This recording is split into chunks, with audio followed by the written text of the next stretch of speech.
Unrefined sugars are all of the talk of the wellness world lately, but is it actually worth paying a premium for something like coconut sugar?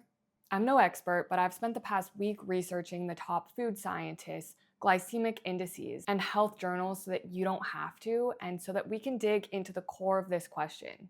Is there really such thing as a healthy or healthier sugar? And is it worth paying the premium for them?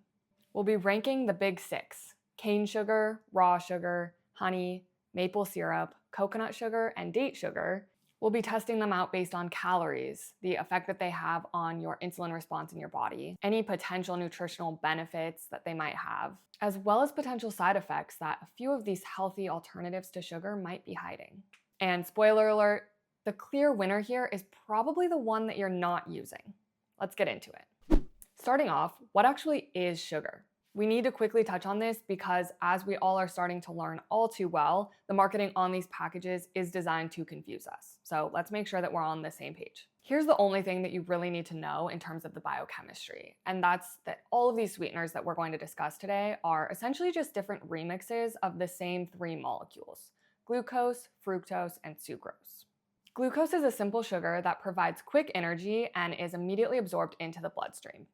Fructose is also a simple sugar or a monosaccharide. It's sweeter than glucose, but it has to be processed through the liver before it gets turned into glucose for energy or fat.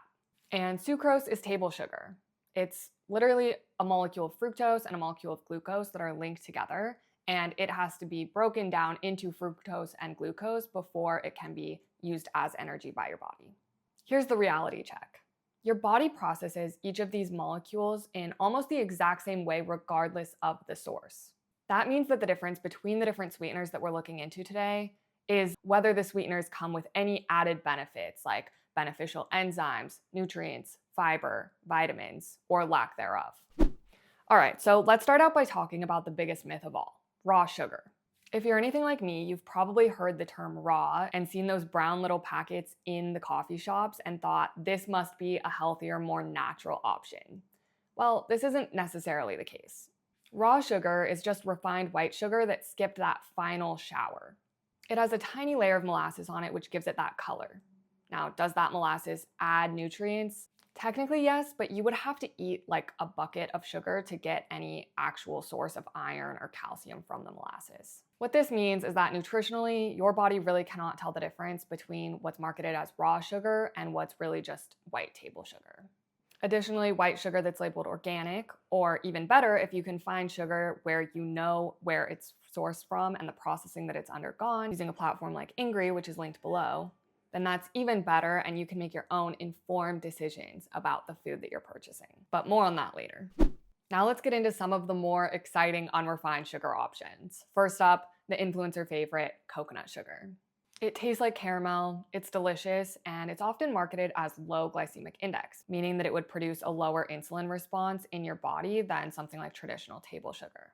Here's where the research gets spicy. The Philippines Coconut Authority claims that coconut sugar has a glycemic index of 35, which would make it significantly lower than traditional sugar. But the University of Sydney, which is essentially the gold standard for this kind of glycemic index testing, actually says that coconut sugar's glycemic index is around a level of 54. That's basically the same as something like maple syrup. And here's the kicker for my friends with sensitive stomachs. Coconut sugar contains a fiber called inulin, which is a prebiotic that feeds gut bacteria. That sounds great, right? Well, it actually depends. If you struggle with gut issues and bloating, inulin can be a cause of bloating because it ferments in your gut. If you don't suffer from gut issues, though, that prebiotic property of inulin can be a benefit. So if you've swapped coconut sugar into your baking in order to try to be healthy, but you've actually found yourself more bloated, this could be the reason why. All in all, coconut sugar is actually a better decision in terms of environmental impact because coconut trees are super sustainable, but it's not a miracle cure for your metabolism as a lot of packages may want you to believe. Okay, stop what you're doing because this is the most important part of this video. Honey and maple syrup. They're not just sugar, they're biologically active foods. Let's talk about it. First, let's take a look at honey. Honey is the only sweetener that's enzymatic. It contains glucose oxidase, which is an enzyme that turns the glucose into gluconic acid and hydrogen peroxide. That hydrogen peroxide is the source of raw honey's antibacterial effects. Research also shows that it has prebiotic effects that can help your gut, and it's also a legitimate cough suppressant. The one caveat that I'll mention with honey is that it's high in fructose, which is a high FODMAP food. So if you struggle with something like IBS or other gut issues, then proceed with caution. But for everyone else, absolutely raw honey is an amazing sweetener. Now, maple syrup. I used to think that this was just sugar water from a tree, but that's not exactly right. Scientists have found a substance in maple syrup called quebecol. It's created during the boiling process to create that final product of maple syrup that you would buy at a grocery store. The key aspect of quebecol is that it's anti-inflammatory. Think about that for a second.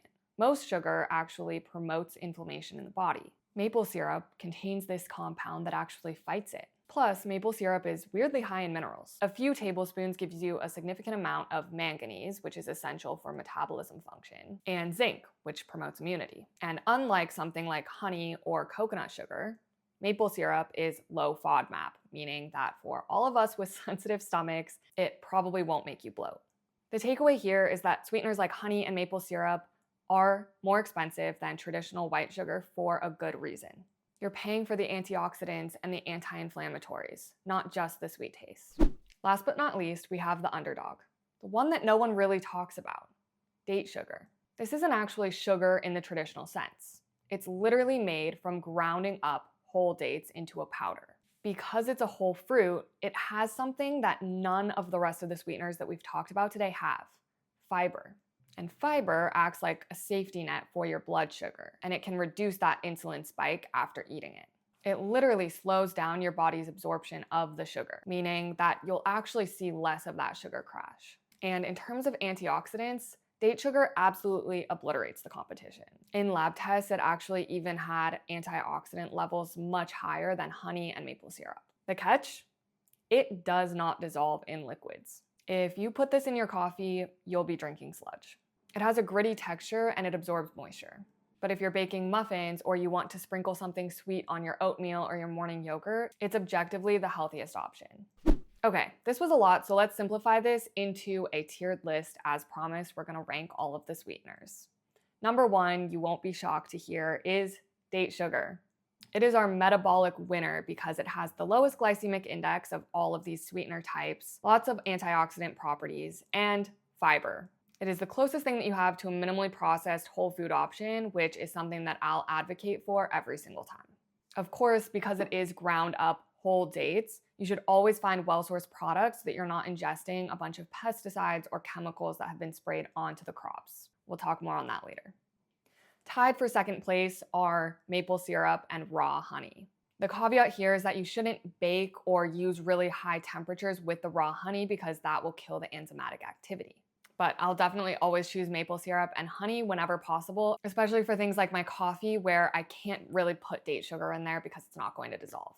Next is coconut sugar. This is great for things like sustainable farming if you're able to find well-sourced coconut sugar. However, beware that it could cause you to bloat because of that inulin. And finally, for utility, cane sugar. So can we end the video here and say only eat date sugar? No, because sometimes you need a meringue that actually whips up, or a healthy sweetener in your coffee that's not just going to feel like you're drinking sand. My recommendation, of course, sugar is sugar and should really always be consumed in moderation. When choosing sugar, I'd personally always choose date sugar, maple syrup, and raw honey whenever possible to make sure that you're getting those extra benefits along with the sweet taste. But don't fear the occasional consumption of white sugar. And finally, when you're buying any type of sweetener, make sure that you're putting your money towards well-sourced products that haven't been sprayed with who knows what chemicals or processed in questionable ways. If you want to shop for products that go beyond misleading labels, check out the link in my description below for a new platform called Angry. It's designed to have high standards that meet your own, and all products on that site are completely vetted. So any sweetener that you can find on Angry is a great choice. And honestly, remember that something that's even more important about the type of sugar that you're eating is just to not stress about it. Eat sugar after meals when possible, go for a walk after you eat to help reduce that insulin spike, and drink plenty of water throughout the day. If you made it this far in the video, then you're a real one, and comment a honey emoji below and let me know what your favorite type of sweetener is. Thank you so much for watching. Please consider subscribing to my channel, and I'll see you next time.